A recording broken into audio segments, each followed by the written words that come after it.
Yeah. Well, hello again. I decided to start a little experiment because I like to talk a lot, and I found someone else that likes to do the same. I decided to do a little experiment on like a 1v1 talk show thing. I don't have a title yet. I think we discussed the idea. What was it? Barely enough to quantify a fucking podcast or something like that. I don't know. The bare minimum that. Yeah, I forgot. I've forgotten what we said. It'll come to us later. But yeah, so to explain, you've probably noticed that sometimes I write for New Eden Post. I do Q&As. And I decided to challenge. I decided to experiment with the idea of doing it in audio format instead of writing like a set amount of questions and things like that. And so I've, as I said, well, I'll let you introduce yourself. Go ahead. This is who are you? Sure. What was it? Who are you and why are you here? I am Phantomite. I am a current CSM member on CSM 15. I'm a CSM candidate for hopefully CSM 16. All going well. Voting has closed. There's nothing for me to gain by trying to pander to anybody to get votes. But I hope that what people who know me may notice is that that makes no difference to what I say and to my opinions. So maybe some people will be able to see that hasn't changed. Interesting way to explain it. So yes, we have Phantomite. As long as he can go over the pretentious English accent, it's going to be a lot of fun. Sorry, I had to get that joke in again. There, I enjoyed It's that. called speaking clearly. Yes, very good.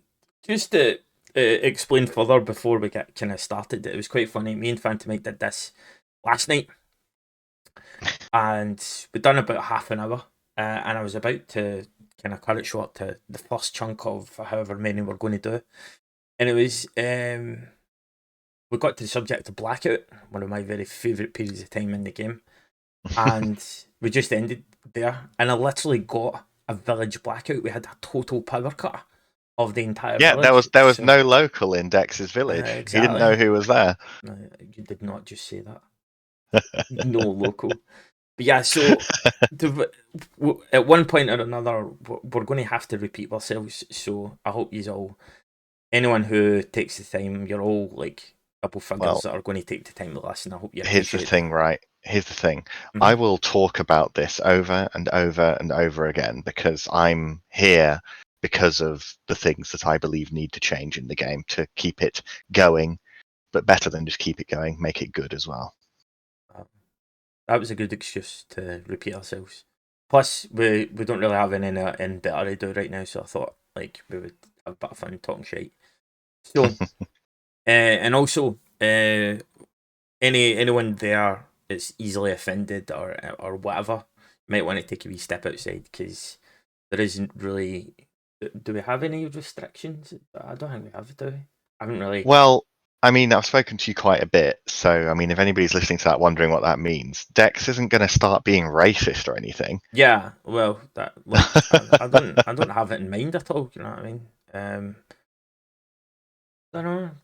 You okay? So I think that the most likely type of person to be offended is anybody who has decided that they know exactly what is best for EVE Online and has preconceptions that means that they will not view any difficult ideas with any seriousness. Narrow-mindedness, you mean? Like Narrow-mindedness. Yeah. all easily offended and narrow-mindedness is not allowed to listen right now. So you might as well go and watch. What do easily offended people watch? I don't know. Fucking Easily offended people. Songs of Praise or something like that. I don't know. I remember there was you're aware of Charlie Brooker, right? One of the best writers. Fucking sensational, man. Absolutely incredible. Fantastic writer. I really miss his reviews of the year. Mm-hmm. Remember that he stopped doing those a few years ago when he was moving on from it. He did a whole bunch, but there was one where he was talking about the French and British part of the migrant crisis, and he did an amazing part where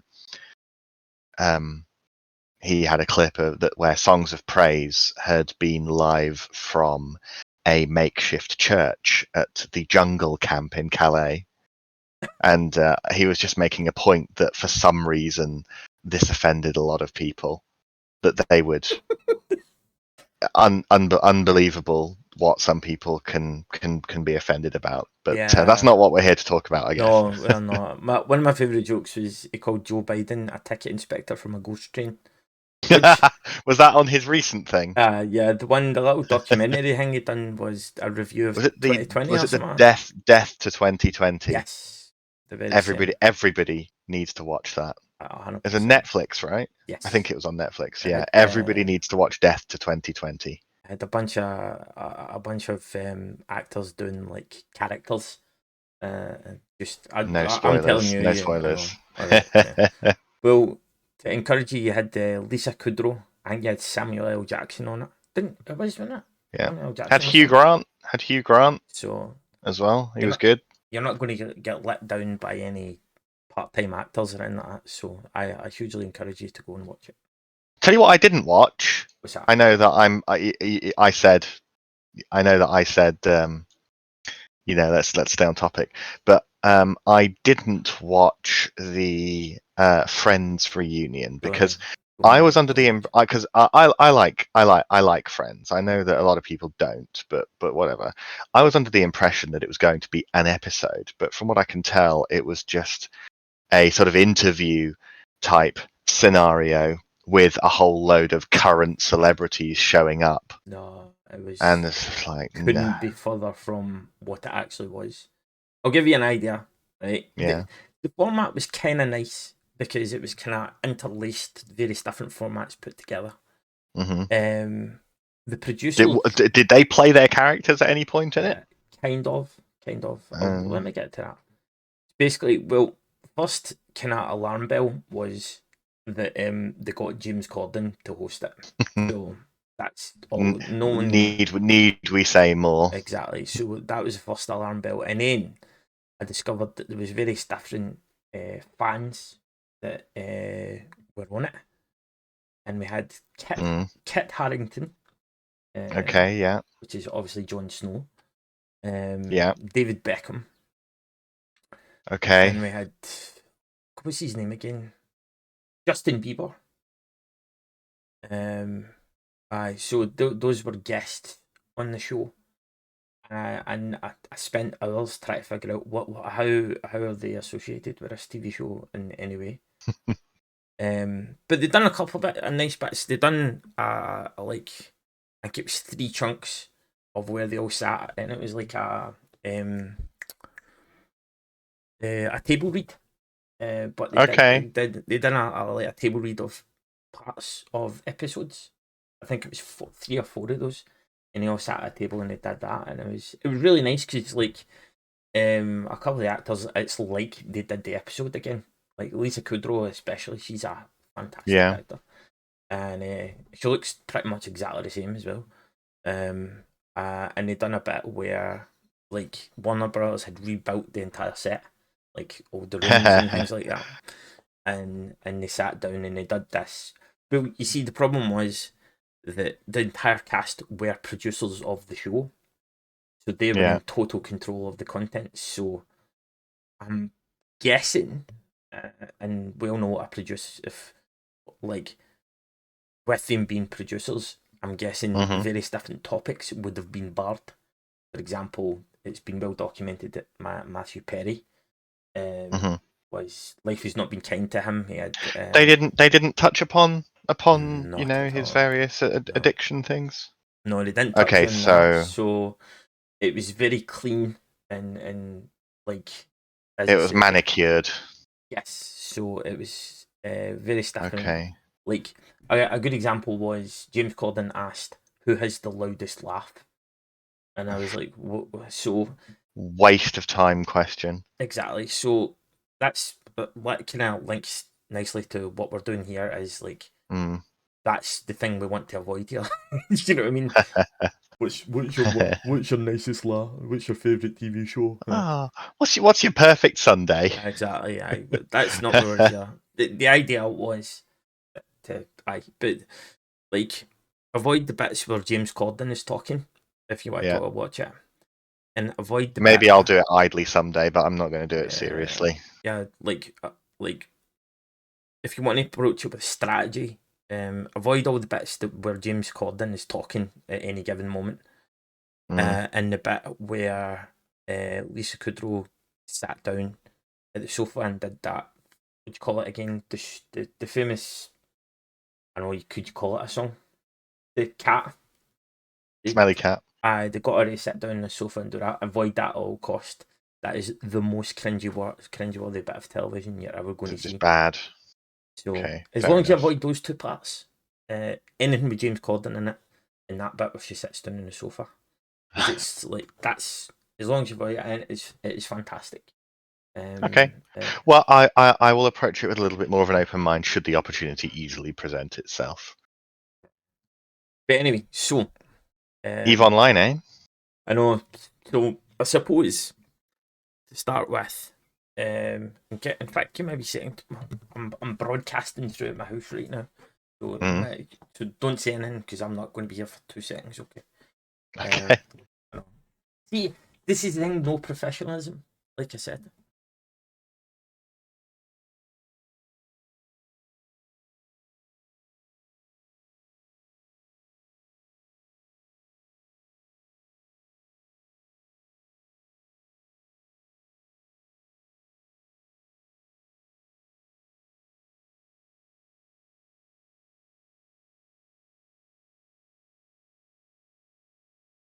See, right there, like a normal professional place, we would Mm. have into some sort of musical interlude there. Or you'll just edit it out. Well, there is that. Yeah, I'll do that. But, right, but yes. So back to the subject of Eve, which is why we're Hmm. here. You may have noticed that there is a war. Someone may have suggested a war. So, There's a bit of a war on, yeah. like, again, we're It's been going on. back. It's been on at this stage for it's almost a year. So, the interesting subject, and again, this is where we unfortunately have to repeat ourselves, but we were talking Mm. last night about, like, you were talking about how the, like, how to progress because it was the accumulation of assets. That whole subject you Well, were talking about. I mean, I'll get onto that at a slightly different time. But I suppose that my main point, which is pretty polarizing.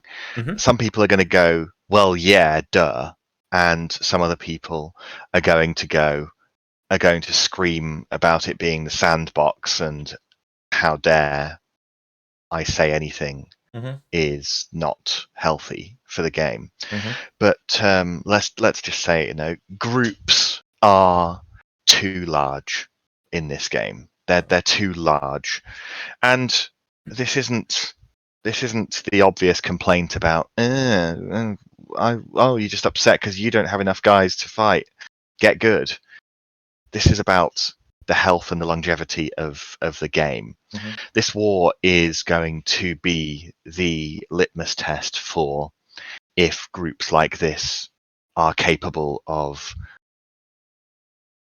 operating in the game at all, because merely existing is not operating in this game.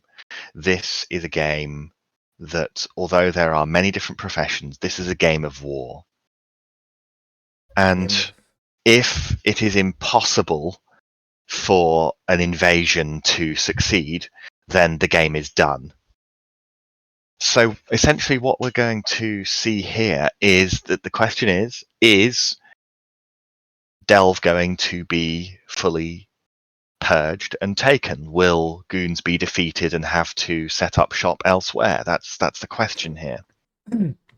Well, And we've got to, well, we're there are some painful things, painful truths that a lot of people aren't talking about, such as it's very apparent now that with groups at this scale, how to protect a keepstar is now a solved problem. And that solution is to simply fill the system up to a functional limit of pilots hours ahead of time, meaning that there can't really be any contest that can enter the system at all. mm-hmm. And I'm not talking about a population cap. I'm talking about the servers not being able to jump in an invading fleet. Well, you have part of the problem, like the game mechanics, like aspects of that are making the whole invasion exponentially more difficult. Like mechanics, so Sino jammers obviously make it the whole idea of signing anyone in 1DQ unless you can get a couple of minutes with one of the jammers being down is Do you know what? just out of the I'm question. not even going to particularly point a finger at Sino jammers. I'm not even going to point at that and be like, that's a major part of the problem. Mm-hmm. The issue is very much that, the game can handle 7,000 people fighting each other. I mean, if that's something that you actually want to do in this game, then you are absolutely welcome to it. I want to make it clear But that that is not my preference. no, and it's not mine either. But it's none of us should knock anybody for enjoying that. Mm-hmm. That's fine. Correct. What is and isn't correct gameplay isn't what's up for discussion here. It's about the health of the game. Mm-hmm. In M2, a keepstar was effectively defended by simply having 6,000 plus people in system already. And how do you contest 6,000 people with hundreds and hundreds of super carriers and titans? Well, you've got to put your super carriers and titans in. But what kind of a force do you need to be able to do that? Yeah, there is. You need a full equal or larger force. Or if every single person in your alliance is super elite, you can do it with a smaller force. The servers failed during a attempt to mass jump the attacking fleet in. Now, there isn't actually an alternative to that. There isn't sort of, jump them one at a time. No. That is not how this works. This is not how it could ever work. That is not going to be a thing. So essentially, it is a solved problem of how to always, as a massive power block, defend your home. You just be there first, and the server will not be able to handle the attacking fleet coming in the numbers and at the timing required. Now, I would love to be proven wrong, because what I want to see is that it is still possible for the largest groups in the game to go to war and to be able to get results.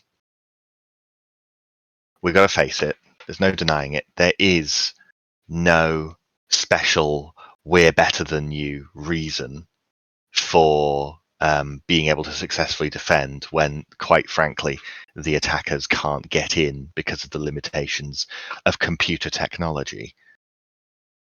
So if it becomes impossible, if the groups are so large that neither can win a invasion, that's it. The game is done for. It doesn't matter if they're enemies. That is effectively an immovable donut, even if they are enemies with each other. If neither side can remove the other, it's over. So Now, what you're suggesting at the moment, that it's an unstoppable force versus an immovable object. That's the I connection. think that is, I wouldn't call them an unstoppable force. I would call the sheer numbers of players available to these blocks and the mechanics surrounding citadels. I would call that an immovable object, however. Well, it was well documented whenever obviously everyone was kind of tiptoeing around the idea of again we're kind of tapping into the past here. But everyone was tiptoeing around the idea, oh, servers weren't good enough, blah blah blah blah. I forget the name of the guy that was what's the name of that guy again? He's famous for raging out on comms. I suppose that's not really narrowing it down. That doesn't narrow it down a It lot. doesn't, Are we no. talking about Shadoo? No, should do Are it. we So talking about a modern it FC? sounds like an older guy, and he was famous for having like arguments, and it's published on SoundCloud. He Oh, he Graf something. Graf Telkin. Yes, the very man, Graf Mm, Telkin. Um, he come on and never ask him to work in like customer service or anything like that because he is brutally honest. But he made a fair point, is because Aurora, CCP Aurora published some mm, of the stats about M2 and things like that. yeah, And Graf was saying we had X amount of people in that system and we tried to cram double that amount into the same system. What the fuck yes, did you expect was going to happen? yes, Which is fine. You know what I mean? That's like yes. how can you argue with that? What exactly do you expect is going to happen? And we're both And working. We're quite both frankly, the answer here isn't get better hardware. There isn't no better hardware, and the answer isn't, well, spread the calculation load across multiple nodes. requires No, that's not the answer at all. Multi-threading an application is not as simple as running a bunch of copies of it and assigning tasks. Mhm. Multi-threading an application has all new complex. It's like the next generation of complexity for things, because there is such a thing as keeping these calculations all in time with each other across multiple That's nodes. that's It's not a why thing that is it's not as simple as make it multi-threaded. because I'm that's sure that Eve could be multi-threaded, but I think it would probably take 15 years yeah, of extraordinarily expensive research and development to accomplish. And the game may because have to fundamentally change uh, to allow that. That's not a luxury that is reasonable to expect of this game, of the game it's that we enjoy playing. because like yeah, a lot of people making comparisons to the likes of World of Warcraft. Um, It's a different game. but obviously you have to bring it It's a into the different fact. game. Obviously Yeah. you have to bring it in the fact it's Blizzard, And and you know what? I they're don't reckon World of Warcraft would be capable they've handling. I don't they've reckon World of Warcraft would be capable of handling 7,000 people fighting at the same time on one single they've had battlefield. historically they've had their own like the login flooding and things like that. Things just totally shut down, and this is a multi-billion-dollar organization. This Hmm. is they've got data centers and all sorts all around the world, and DCP have one shard based in Iceland. You know what I mean? So you have to put these things into perspective. And Yeah. we both work in IT, so we were discussing things off the record and Mm. kind of the frustrations of it all whenever I try and make statements about inadequate, because the topology, the whole shard topology, it requires hand coding as well, doesn't it? How That's do you mean? like the coding to go with the infrastructure it has to be hand developed. It can't just be kind of like you can't have a pre-made and like how can I explain this? Because the way the whole shard concept works is because it is a multiple databases linked together essentially. Those all Right. have to be hand coded, do they not? I mean, in theory, basically every single application that is anywhere near has any similarity at all with Eve Online. Everything is just multiple linked databases. Yeah. But But basically, what I'm getting at is computer hardware itself in the world is not going to support EVE Online. It doesn't. Okay, here we go. It doesn't support the size of groups in EVE Online now. Yeah, it's simple case of that. And again, we went over the subject of sounding arrogant, but it's simple facts in terms of, from a technological perspective, they are on, with what we have available to us now. This is the cutting edge, based on. I moan about CCP a lot. Mhm. I moan about game design, but one thing that in my time on the CSM has taught me is that the technical expertise of not just the people who are writing the back end, but the people who are making the features is truly top notch. Yeah, There's like, nothing wrong with the expertise of the people who are coming up with the technical solutions to the problems in this game. because I remember tapping into some of the, one of the developers wrote about the, whenever they kind of invented the tie-dye, and they were talking about tasklets and all that, and I hate programming, so this was kind of beyond me, but you kind of got an idea that whenever he was writing this, you could tell that he was maybe watching television, because it was just it just seemed he was only scratching the surface of what this guy was capable of, you know. Yeah. Um, I'd like to kind of talk about the non-technical reasons yeah, that we can't have groups this large we're going to in the start. game as well. Well, Yeah. yeah, I agree with we should steer away from the whole technical thing, or we're going to end up sounding like angry old men or something like that. Well, You know, I think that we've got the gist of where the problems lie technically damn it, here. fix the game for fuck's sake. Oh yeah, But thanks Reddit. I know, Really, real good suggestion there, Reddit. such Oh, a fix the game. Oh yeah, nice. such a fucking letdown, Reddit. Honestly, why do you think I don't read it, man? It's just Don't everybody make me do my making. rant about Reddit. Don't make me do my rant about Reddit. That's for Oh, another episode, another day. another day, another episode. See, who says I was going to do it? I'll probably get fucking fired. I'll get told not to go on Twitch ever again for doing this. But it's just not good enough, Dex, honestly, man. Do you like my little Futurama head? By the way, I got Rix to do that for me. I was like, Yeah, I love it. it's, I love it. so fucking happy, man. he done one of his own head, and it's put head in a jar. The context here, for anybody wondering, is the avatar that you use on Discord and Twitter. Yes, my like the avatar is used for my stream. So whenever this is published, it'll be a video as well. So like, there's my head. So they'll know, like, if they pay attention, they'll know what we're on about. But Rick's done a drawing of his own head, and I was like, I need that in my life right now. You know, I need it now. Give, so, and he did. because I was always a huge fan of Red Dwarf as well. And obviously, there's an episode where Lister had his head in a jar as well. Well, his brain in a jar. So there's a little reference to that. But again, we're going off topic here. You were saying about the non-technical aspect. Yeah. So what are the non-hardware and software limitation reasons that groups can't be this big? And quite frankly, it's that they choke out several things.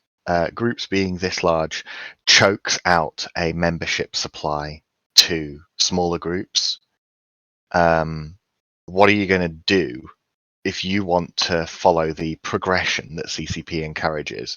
You are not going to be achieving a Titan in anything outside of a block unless you pay exorbitant fees and take way longer to make your money. I mean, that's just one tiny aspect of it. I mean, for instance, here's something that really irks me about one aspect of the way the game's been designed. We've got the monitor. Now, you know what the monitor is, don't you? Mm-hmm. Yeah, of course. So the monitor, I think now, correct me if I'm wrong, or if you think this isn't fair, but in my mind, the purpose of the monitor is to make sure that the FC has a better survival chance, so that they can continue commanding their fleet, right? Yeah, pretty much. Yeah, because it was the meta became that if you were, because people had been FCing for so long, names had become known. Mm. So as a result, the culture had developed where if you were up against a certain fleet, you would just look for the FC and get them headshot, and then that would be it. Now, I completely regard this as a problem caused by the size of groups rather than because somebody is well known. Before the monitor, Well, there were FC ships and setups that people could do. They would have to make some sacrifices. They might not be able to be as fast you see, as other people. this in terms of group stats, I would say there's kind of much multiple layers to that, because what I've found whenever I'm part of Capital Fusion, Mm. and again, I'm always paranoid of sounding arrogant, but we've tried to establish, would it be a reputation maybe, or a kind of culture of like try and recruit guys that are capable. Like Mm. for example, I always use the analogy of whenever I was in Bombers Bar, I used to FC in Bombers Bar and things like that. And what we tried to recruit was players. If you ask them to cloak, you don't have to ask them 4 times. If that makes Mm-hmm. sense. So No, I like, know what you mean. Yeah, some people just can't follow instructions. exactly. But what I have found, because joining Capital Fusion, obviously we are part of the bigger group being Horde. What I have found is because the game has developed a culture of you must do as the FC says and nothing else. Mm-hmm. That's where the idea of the F1 monkey has came from. Is because during that experience, during what you have to do as FC told you, there is no Mm-hmm. route, there's no space to innovate, and there's no space to learn and kind of pick up various different aspects of the game. Mm-hmm. And as a result, you end up with someone that is literally just pressing F1 and then away watch Netflix. Because That they're absolutely welcome to it. If that's really how you want to play the game, then well, obviously knock yourself out. that But we got to think of is the rest of the game. yeah, we've got to think for the better of the rest of the game by all means. But it was just going on what you were saying about Yeah. the monitor and things like that. There is multiple there's more layers to So what listen, you were saying. what is the direct problem that called for the invention of the monitor? Well, exactly what I said was Yeah. just because the culture of simply doing what the FC tells you to do. If the I FC think you're is I think you're looking at this too deeply. I would simply describe the problem as being that fleets were getting so big that it was becoming a given that the FC could be alphaed. And so there's this ship here. that's not It necessarily the it case. it is because this ship has no capabilities other than being the anchor and the ship to keep the Tank. guy alive. Yeah, but it rivals using Tech 3s to achieve the same thing. If there was already loadouts available that accomplished the same thing, there would be no need to have introduced the monitor. Then like you're introducing more and more variables is like having that in place would just encourage people to increase to achieve the necessary amount of DPS to alpha again. You know. Yes, but there are ways that we can address this. For instance, I think that some people say things like, "Oh, make fleet sizes a maximum of 100," or make it so that you can only put 10 people through a sino. People come up with these ludicrous non-sandbox And people ideas. threats, I know that's a Yeah, good one I actually. mean, people come up with these ludicrous anti-sandbox ideas. Now, something I don't want to, something that should be the problem with growing larger, is the difficulty in growing larger should come from organizational problems, not from arbitrary limits in the games. Now, comms, That is a outside of the game thing. That's not something that CCP can affect. So let's move that out the side. That's pointless to talk about. We also don't want to recommend anything that just literally makes things annoying. We don't want to just annoy people into not doing it. We don't want to make it so that if you're in a fleet with more than 100 people, a buzzer goes off in your ears every 10 minutes. Okay. Now, that we don't want to cause quality of life problems. But the difficulty should come with organization, and I've got a couple of clear examples of this. The thing that people were asking for was an FC ship to avoid their FC being instantly killed. Whereas the real answer for solving that problem should have been, you are bigger now. You need multiple FCs. That should have been the problem that people would have to contend with. If you're going to be so large that these fights are getting this big, then the solution to our FC keeps dying is you're going to need to have a bunch of FCs. Well, the counter that as well, you'll see they do have multiple FCs, but both FCs are also in monitors. There's been battle reports where Here's the problem. You've said both. No. If you are in a 200-man fleet and people can be alphaed, then maybe you need 10 or 15 people capable of FCing to be able to continue doing that fleet. Maybe that's what you need. Now, here's something else that ties in very heavily with that, right? You remember POSes? Yes. I had limited interaction basically because... That's all right. Have you ever had to type in a password to get inside a force field? I can count the amount of times on one hand. But you've done it. Yes. You know the mechanic. The mechanic is somebody sets it up and anybody with the password can get in. Yeah? Just wander in, yeah. Yeah, pretty much. Now, here's something it did. Let's say you are a 10-man tight-knit group. You can set a password, and that password isn't going to get out. As your group grows larger, it becomes far less likely that you're going to be able to keep that password a secret. Right? You following me? Yeah, no, absolutely. Now, this is essentially having a password be secure is a toy. And if you are large enough to the point where you can't keep that secret, that is simply a toy that you are being denied.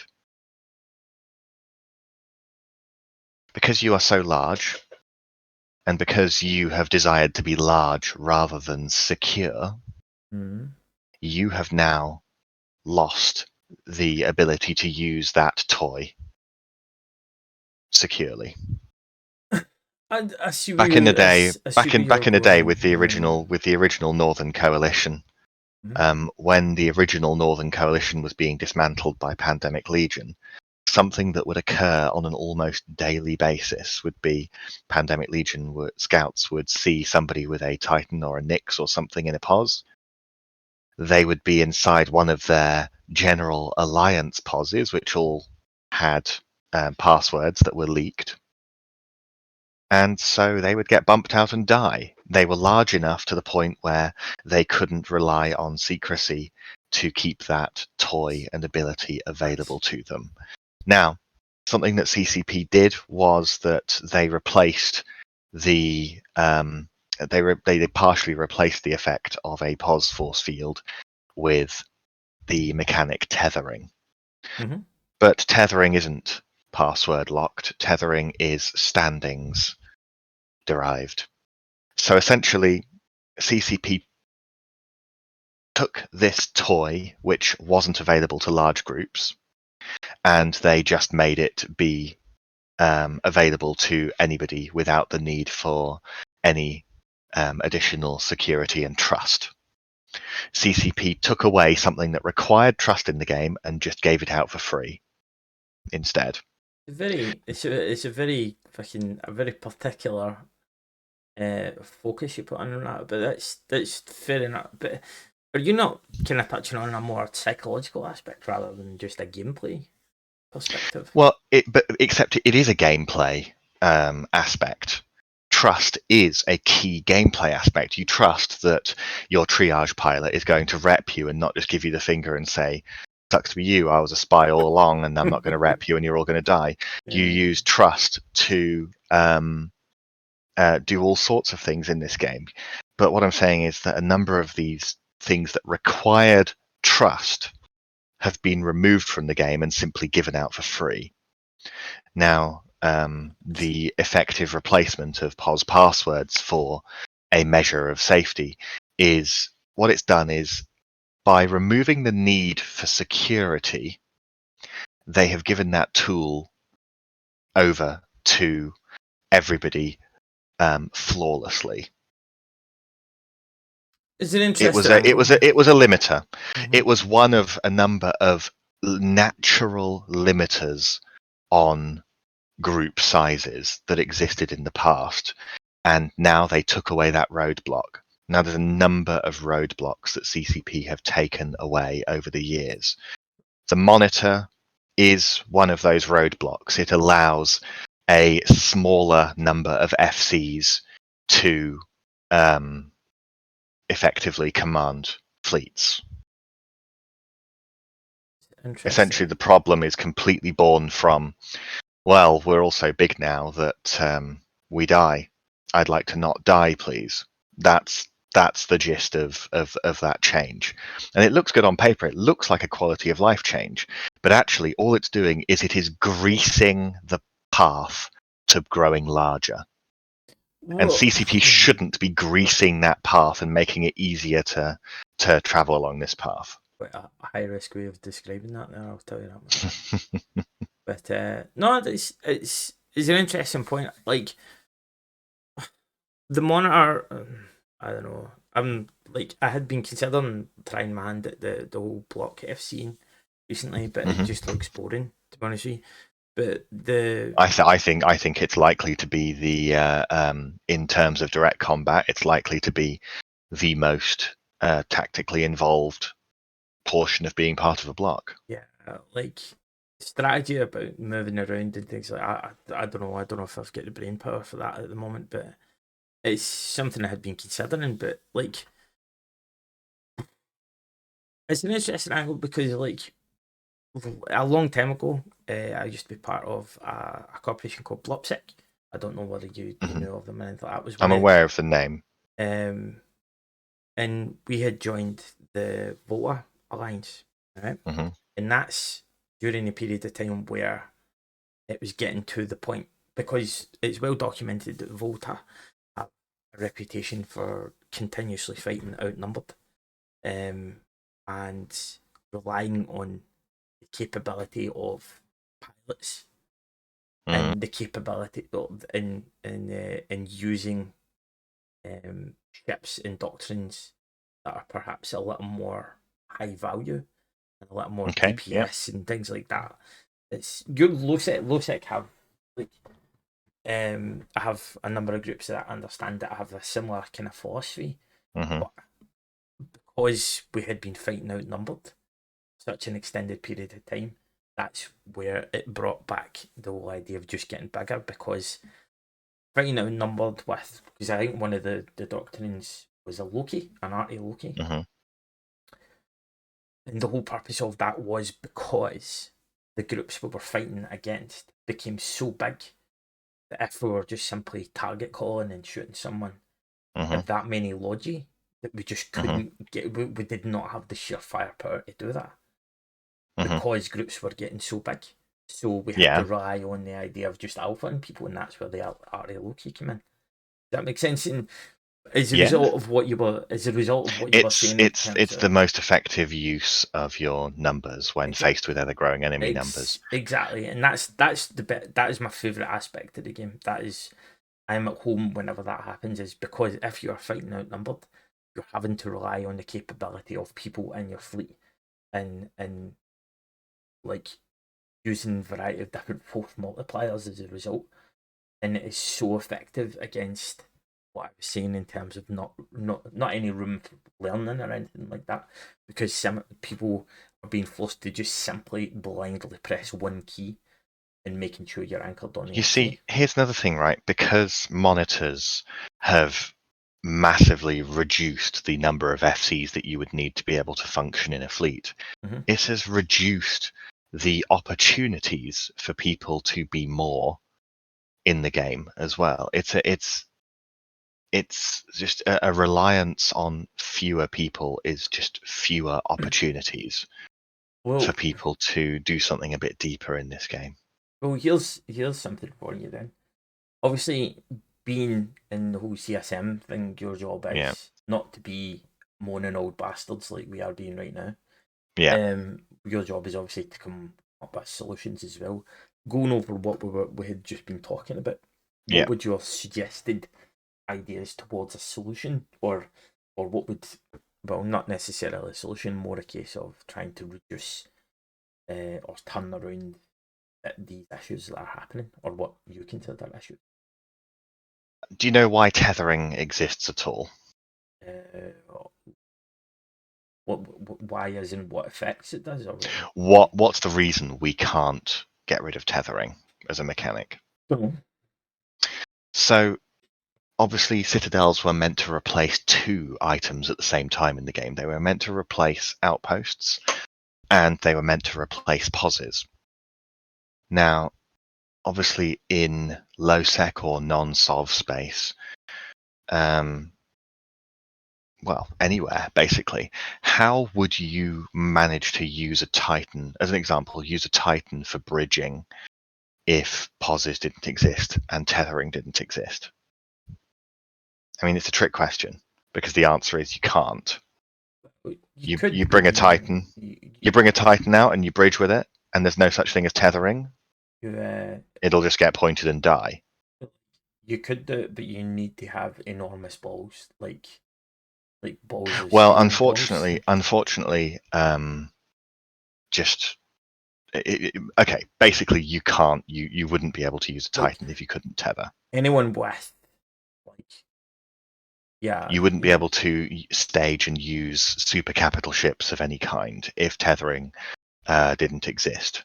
And that applies to blocks as well as to anybody smaller mhm. who may attempt to utilize a super capital ship.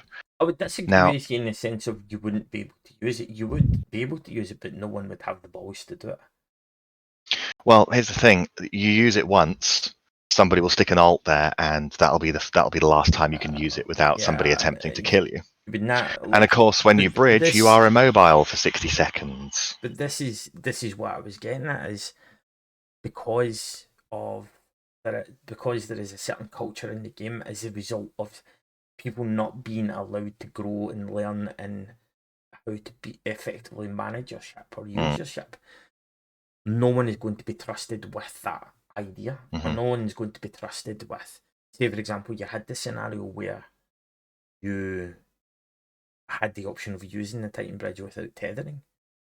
mm. Where are you going to find someone that has the technical know-how and to manage that ship correctly or well to avoid getting fucking killed? Well, here's You the see thing, right? you see what I'm getting at, but The point I'm making is that I do have an answer to this, mhm. and the answer is to remove tethering from the game, but it needs to come with an alternative to allow you to actually utilize the Titan as a smaller group or somewhere to effectively, with a measure of safety, stage your super capitals from.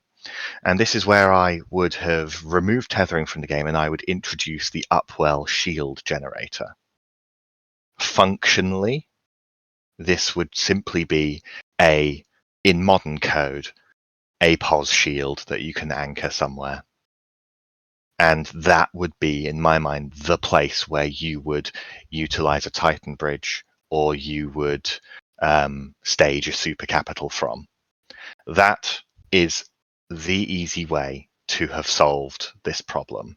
You have essentially a pos, but with modern coding and UI, and you limit its locations of anchorable, much like it was with poses. And then you can get rid of tethering, which gets rid of a whole host of annoying problems that tethering has introduced to the game. Mm. And you, at that stage, you can. I would also, and this isn't going to happen, right? But I would also get rid of keep stars at that stage as well. Do you believe that, in fact, we've been running for 50 minutes now? What I'm going to do is we're going to go for a break. Like, I'm going to call it a break to make it sound like I'm in a podcast, but we're actually just going to save this recording because my internet connection is questionable at best. So I'm keen to make sure. Well, I'm going to, and as I'm sure your listeners would like to know as well, I will be taking this opportunity to go for a piss. Right, okay, well there you go, and I think I'll speak for everyone that's listening. Is I hope that you enjoy the relief of that piss. Oh, it's going to be wonderful. I'll tell you all about it when we come back for the second half. Right, I'm going to cheers.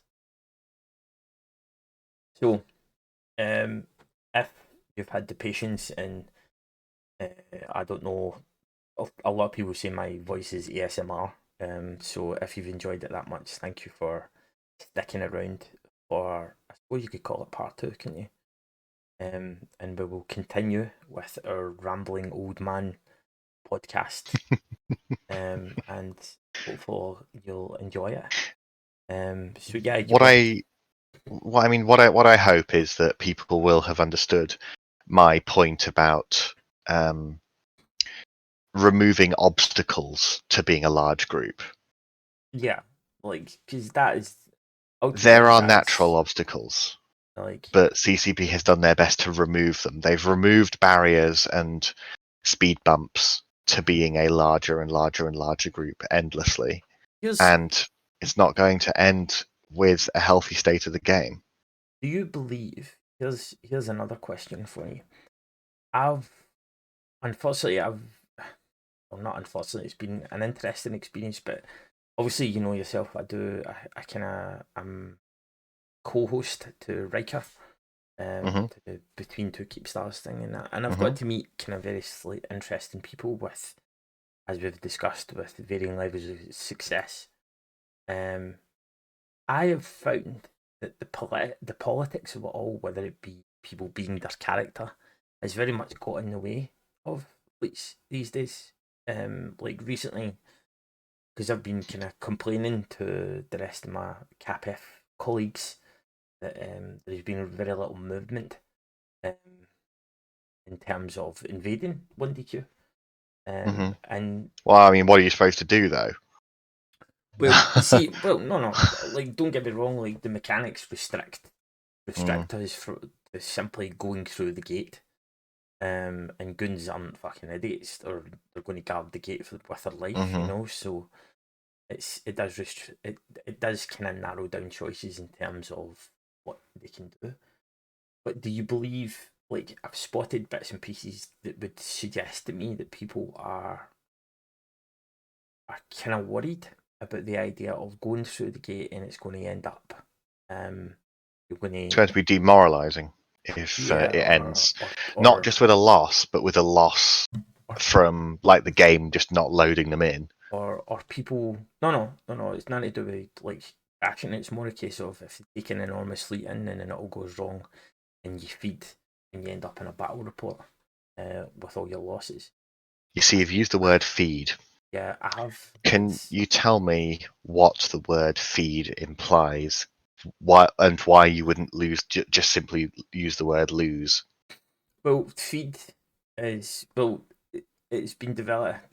The culture that has developed amongst Null is that the base the outcomes of battle reports are whether you win or lose, and losing by a lot constitutes feeding. You feed your fleet. That's where that has come from. Are you just like, did you ask that question because you didn't know, or you just? No, it's because I have some feelings about this. I think that a problem that a different problem that EVE Online has, the players of EVE Online have, is there is a social stigma around losing. Correct. That's what I was getting at. Is Yeah. I've found that EU time zone is very like a lot of the guys, and don't get me wrong, like you give like these guys respect for keeping the motivation up, like having that ability to manage so many people, like such a massive fleet and blah blah blah. You know what I'm getting at. But now people have the fear that perhaps if they feed a massive fleet or whatever, they're going to end up on another Reddit post, or they're going to end up on New Eden post, or they're going to end up on the fucking Meta I show mean, or it's something. yeah. There's kind of a paradox that goes on, which is that people jeer at other people for, in their mind, not taking some risks, and at the same time they will jeer at people for having taken risks and lost. And essentially what this does is just a huge disincentive for taking risks, overwhelmingly. Now, I can it's not unreasonable to say that losing doesn't feel good, but what it should be is, it shouldn't be that losing feels bad, it should be that winning feels good. Right? But I feel like there is more weight attached to a loss than there is weight attached to a win. 100%. And Yeah, and because of these, like, people losing has become so high profile now. losing is socially unacceptable in EVE Online. Yeah, like, and because of this order, it has become so high profile now. The stakes are too high. The stakes have just got higher and higher and higher. And I think So what's having an effect now is people just don't want to do it now because the publicity, the negative publicity people are going to get, and it's not acceptable from what I can see, because, like, I only learned, like, personally, I learned how to FC because Blops is I have a very narrow scope of what kind of gameplay I like, and it's all Blops, so it's all cloaky and all that stuff. Like, I'll tell you a little story how I ended up getting into PvP. I've only been doing it maybe 2-3 years. I remember, like, I used to crab, and I went on Bomber's Bar one night, and I saw more Titans in one night than I had seen in my however many years playing the game. I think, 12 Titans on one grid. You know what I mean? And then there was no looking back from there, you know. And it was the whole idea of being a cloaky. You could go in, and then you were in control of what you could do. You could make a decision, right? I don't want to take this on, so I'm going to leave now. That idea, and then, but me learning how to become an FC, or, like, it was partially to do with real life, but it was partially because you're given that opportunity to fail, and reevaluate, and then, as long as you have the ability to say, right, okay, what mistakes did I make managing that fleet? And then you note that, and then you say, right, I'm not going to make this mistake again. And then, as a result, you become better at FC. And under no circumstances do I claim to be any good, especially considering how narrow a scope I have. I have no fucking clue how to manage or FC a fleet, like, of Munins or whatever. But yet. But now, whenever I look at it and I realise, like, what's going on in terms of EU time zone and things like that, I don't really want to now, you know, because of the impact it will make if perhaps I make any mistakes, and what comeback I'll get from whoever's in So I charge and mean, things like that.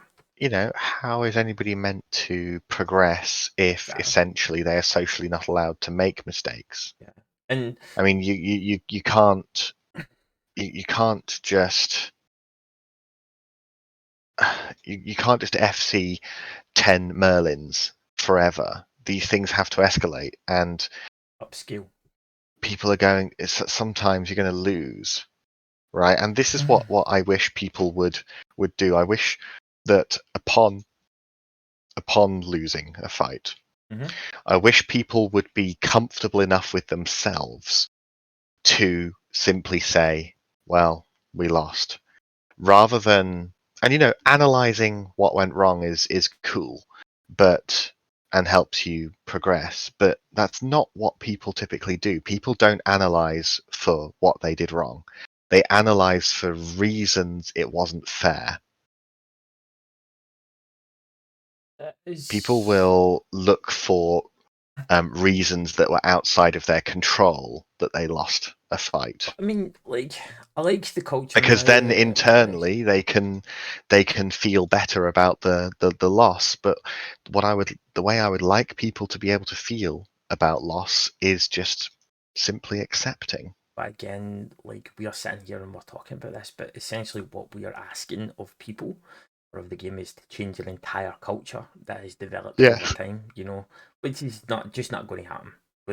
it's not going to happen, no. But Um, I think that the it more would be people nice. are self-aware of this, the happier those few people who can understand it, the happier they will be playing this game. Right. So what I'm going to do is, again, we're in danger of going down the road of essentially sounding like we're in the local pub whinging. So we'll maybe go somewhere else right now. So I think Yeah, sure. um what what I'm curious about, right? And again, because this was purely focused around text, like with your CSM's 15. What's it like? Give me a whole, like, what is the a day in the life of a CSM? What exactly do you have? And again, I sound like a fucking local newspaper journalist, so bear with me on that one. That's right. But It's different for each CSM member.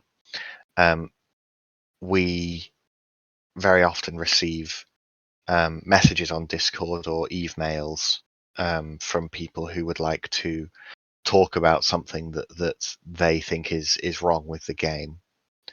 Some people get a lot more messages than others. Some people are a lot more approachable than others. For instance, if I was to guess, I would imagine that Brisk gets 5 or 10 times as many emails as some other members. I would imagine that he could even get 50 or 100 times more emails than I get. But you essentially, you what we're trying to do, or at least what I'm trying to do on the CSM, is I am trying to bring up problems that, quite frankly, I am an expert in. I'm trying to bring up problems that I think could massively improve the game. it's to claim that he's an expert. How dare he? Well, I mean, here's the thing. Here's the thing, right? Confidence is absolutely key to believing in your own cause. If I wasn't confident in my ability to bring some of my key principles to CCP, Mhm. then I would I wouldn't bother attempting to be on the CSM. I Fair would enough. I I would guess. want to find somebody who was able to do it. Um, Going back on, obviously you used Brisk as an example. Do you believe that is mhm. because of the meta show, or is it because of like the personality that he projects as the character of Brisk? The meta show certainly will be a big help to him, but it is Brisk's personality and his openness, his public face that um, makes people be able to contact him about their problems. And as a result, that means that Brisk gets a very good overview, gets a very good cross section of what people want to talk to CCP about. Do CCP do they categorize the CSMs? Like, for example, obviously your focus is very much around low sec, or is it just simply a case of this is the guy that that might know better than someone else? Are you officially It's categorized? there's no official tagging of anybody here. Mm-hmm. Um, Certainly, individual members of the CSM do get contacted by people at CCP if they would like a certain point of view, but they haven't got us formally tagged. And this is where I think there's an extra benefit of a CSM member serving more than one term. Is it means that you'll have got to know a bunch of the developers, and in the Mm-hmm. other direction, they will have got to know you, and they will have got to know the type of things you like to talk about, and luck being on your side, you may have been able to prove that through some recommendations you've made. So there is going to be a lot of casual categorizing, because yes, individual members of the CSM do get contacted occasionally. By and large, contact with the CSM is dealt out to us all at the same time in meetings or in chat channels. But yes, there are sort of one-on-one conversations that go on about certain things. I, for instance, as an example, I have had a number of smaller conversations about certain ship and item balance details. Now, I would absolutely imagine that other members of the CSM are contacted on a personal level as well about that.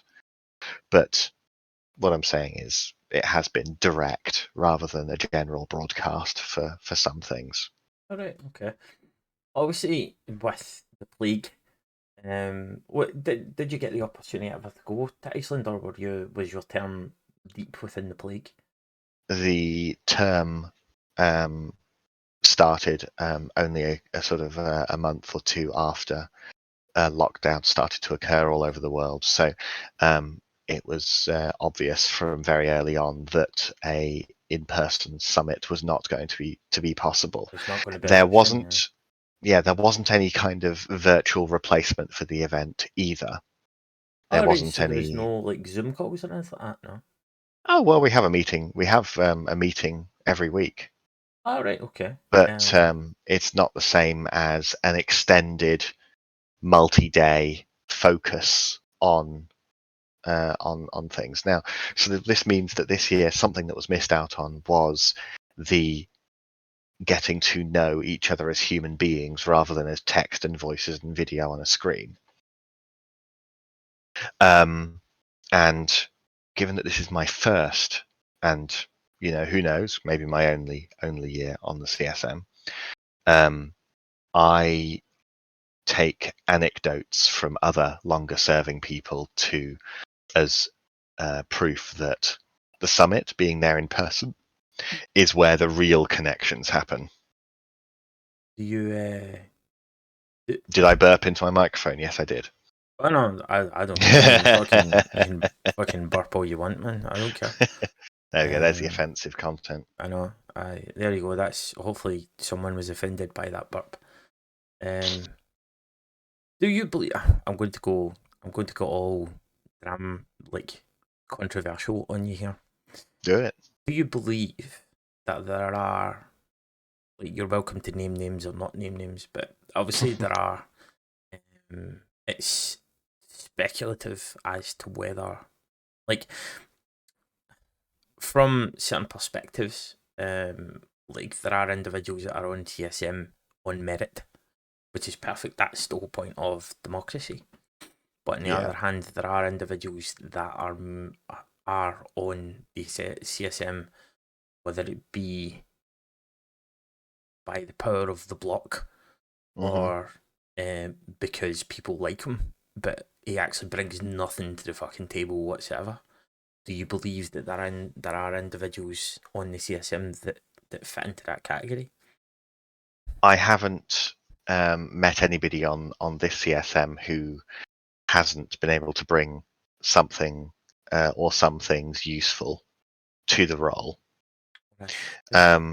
People definitely specialize in different areas, and people definitely and members definitely, including myself, have zero experience of some areas of gameplay. What would those be? And we'll not mention mining, because we're not allowed. That subject is banned from this, whatever we're going to call this. In which case, we are banned, in that case, from me specifying one particular area that I have not performed myself. However, I have been regularly. You literally never tried mining? Of course, I've tried mining, but it's not something I do, so I don't profess to be an expert at it. But I have been surrounded for many years in snuffed out and in No Handlebars by people who are hardcore mining. And I've been there. I've been security. I've been sinos. I've been involved, but I don't profess to be an expert in the precise mechanics of that. I There. don't know why you would want to be either. If now would I would I be right in saying that perhaps the question that you're looking to ask here is, do some people with zero experience still assert their view on certain subjects? I would. It's not a question I was going to ask, but it is a very good question nonetheless. So Yeah, of course they do. you're welcome. You're welcome to answer. Yeah, yeah, a bunch of people with no personal experience or indeed no care for certain things that may be niche or smaller than they are. A number of people definitely do say that they do assert strongly their view on it. How much influence do block members have? Like obviously we went over the subject of in Bloodhoard we call him the Godfather, and you did mention that he does Gobbins is somewhat unique in that he is incredibly deeply involved in nullsec, block combat strategy and leadership. yes. But something that I can honestly say about Gobbins is that as a CSM member, he exclusively lobbies on behalf of the health of the game rather than the health of his group. Yeah, that's obviously we covered that, and he is. You did mention that he is very good at expressing and expressing himself under perhaps. That's something else that he's got that's super cool, and it's just something that a number of the other CSMs have as well, is that he knows how to use words good. Yeah, like He has no because problem calmly making in as simple way possible, making important and useful points. like our because again as much as I've been playing this game however many years I've only been part of Null for like 6 months or whatever. Mm-hmm. And the nice thing that I appreciated about the whole idea of Commons was that nobody knows anything about him. Well, I don't, and and he's never made himself public. Sometimes he I don't blame him. converses. Sometimes he converses. We've got a platform for it's like the deployment channel. Mm-hmm. Sometimes he converses with people, but he doesn't go any shows or anything like that. And I don't blame him. and I don't blame him like at all. that's something that I have 100% respect for. Like you allow your ability and your position to speak for itself, rather Mm-hmm. than having to stamp your authority on it for the likes of some of the characters With we have on fucking to Twitch. be fair, we do have to face the fact that his position in his alliance does actually allow him to simply ask people to vote for him, and they Yeah, will, and he'll yeah, get in, right? yeah. So I don't want to say that he gets in exclusively on merit, Mm-hmm. because Yeah, he obviously doesn't need to. He you've got doesn't need you've to. got the power Um, of 10,000 people behind you. So yeah, yours or however many thousand are in Horde. Exactly. So But Gobbins isn't carried into the CSM on merit, mhm. and yet he does have merit. Yeah, it is. I was going to say there is a certain awkwardness about that, um, It's life. It's the game. but This is how it is. like it was because the first time I ever heard his voice was they do town halls from time to time, Mm, and that's where it kind of quantified what I was thinking was that the way he expressed what he was trying. It was like 2 hours long or whatever. But hmm the way he expressed and articulated what he was trying to do, saying, "Well, you can see why he's on the CSM," mm. that unusual situation. It's like no matter what talents you have or anything like that, if you come across in the right way, you can get fucking anywhere. Yeah. Which which was something that really, it was just something I wanted to kind of touch on because it's frustrating to see, like, because of the democratic approach, but it is completely nullified by the fact that you have the power of however many thousand people behind you. You literally, can you vote for him, please? And everybody's just going to do it, you know. Yeah. But anyway, I mean, you don't get tens of thousands of members in your alliance if you're not already a figure that causes people to trust you in the first place. exactly. So obviously, goons are a different story altogether. They are demanded. It's demanded that you vote for them and things like that. But I mean, let's take just 1 second to be fair here. They're not doing anything different to any other exactly, large power block, and as far as being demanded goes, everybody, well, effectively everybody, members of goons, members who are outside of goons, they know that it is a character being played. yes, They know that it is a tongue-in-cheek thing for the way that they type things and release statements deliberately in an authoritarian way. yeah. But it's a character. It's a character. That's Everybody knows that. The members of Imperium know that as well. So yeah. But it was just going on in terms of voting and stuff like that. Gobbins published uh, an announcement about it. He was encouraging everyone to vote, and the first line is, Mhm. "It is really important we get max votes this year, as the Goons have announced an effort to try and dominate the CSM with their candidates. To counter that, we've Mm. coordinated several ballots across the coalition. This only works if you vote the list, including down ballot." So, Mm. so clearly, it is a political strategy just to make sure Goons don't dominate. Instead of for the good of the game. So it's that's where, like, Well, it's a survival mechanic. yeah. It's a survival mechanic. Something that shouldn't happen on the CSM, but obviously does happen, is that in a perfect world, CSM members would not treat their position as an extension of the gameplay, Mm-hmm. but they do. But they do, But yeah. they do, And and obviously it we've is it's most notably seen amongst members of very large groups for obvious reasons. The CSM shouldn't be a place to expand your gameplay. Mhm. The CSM should be a place where you, in an ideal world, are advocating exclusively to the health of the game rather than the health of your guys. and it was just obviously going on what you were saying about the health of the game. It was here's a quick summary of the things Ford has gotten done in the CSM so far. From our own proposals, changes to boost content and reward attackers with the ESS, cores, umbrella nerfs, moves, moving Can I off. just say something about this first? Go ahead.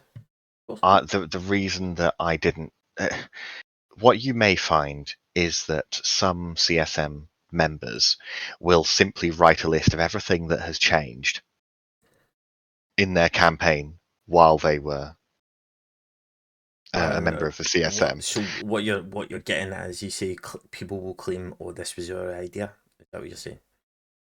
Uh, people will take credit Yeah, yeah, for taking credit. essentially Yeah.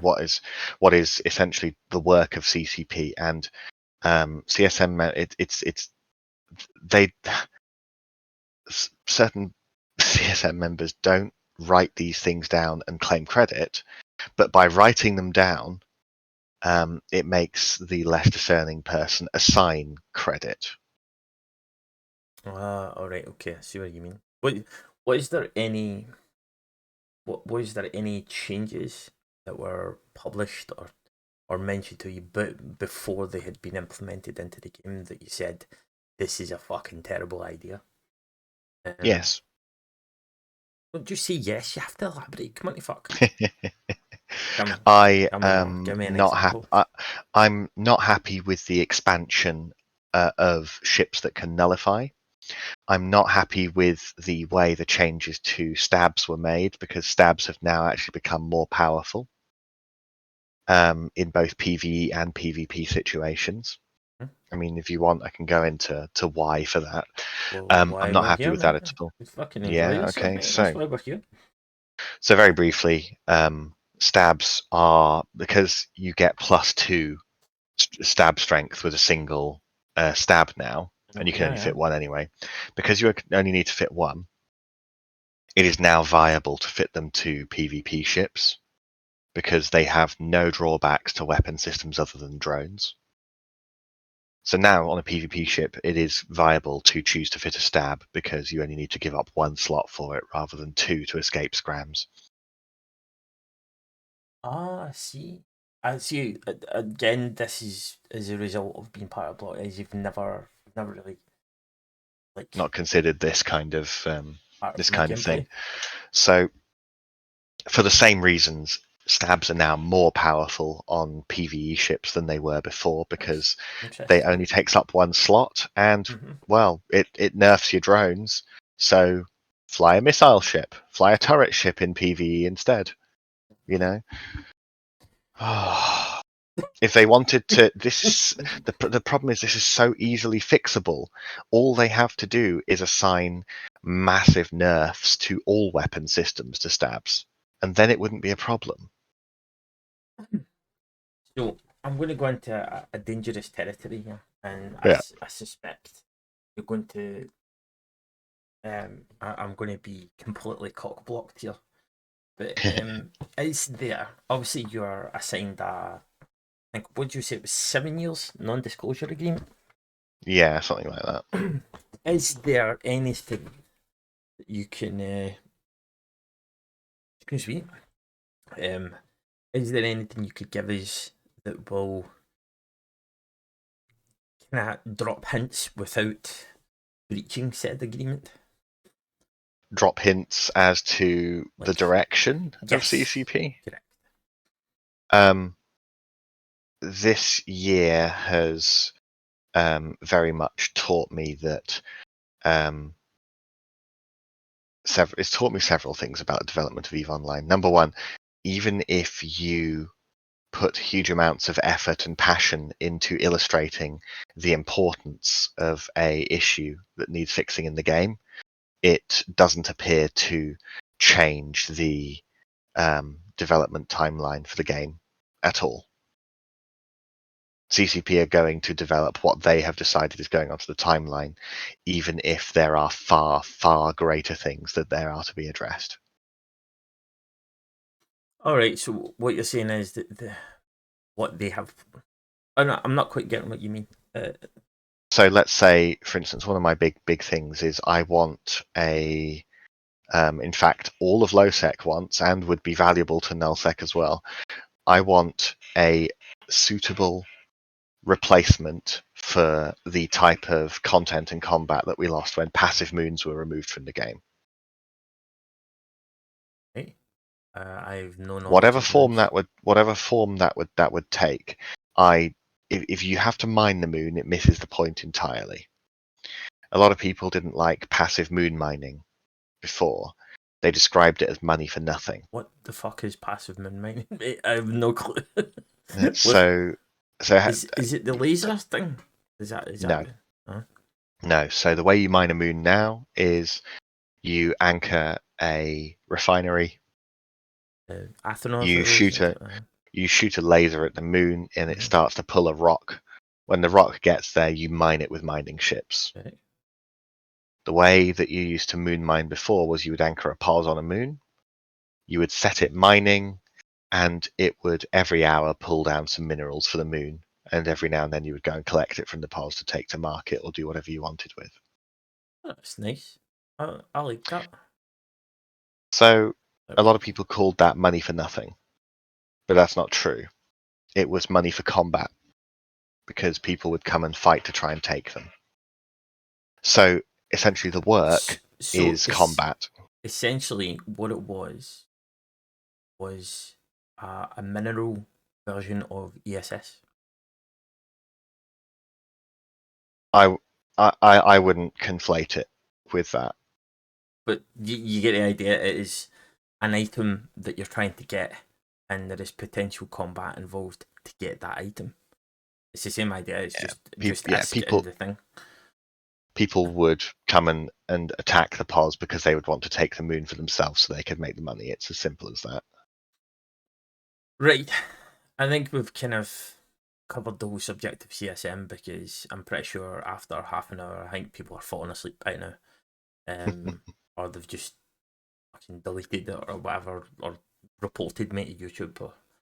But this is this is your part 2 coming to an end. So I hope you've enjoyed it so far. Well, I don't know, what are we estimating here? I think we'll maybe get 10 viewers.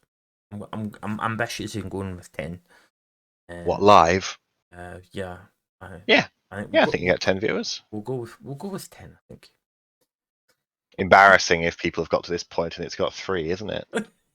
Guess we're about to find out. Yeah, I suppose. But right, back in a moment.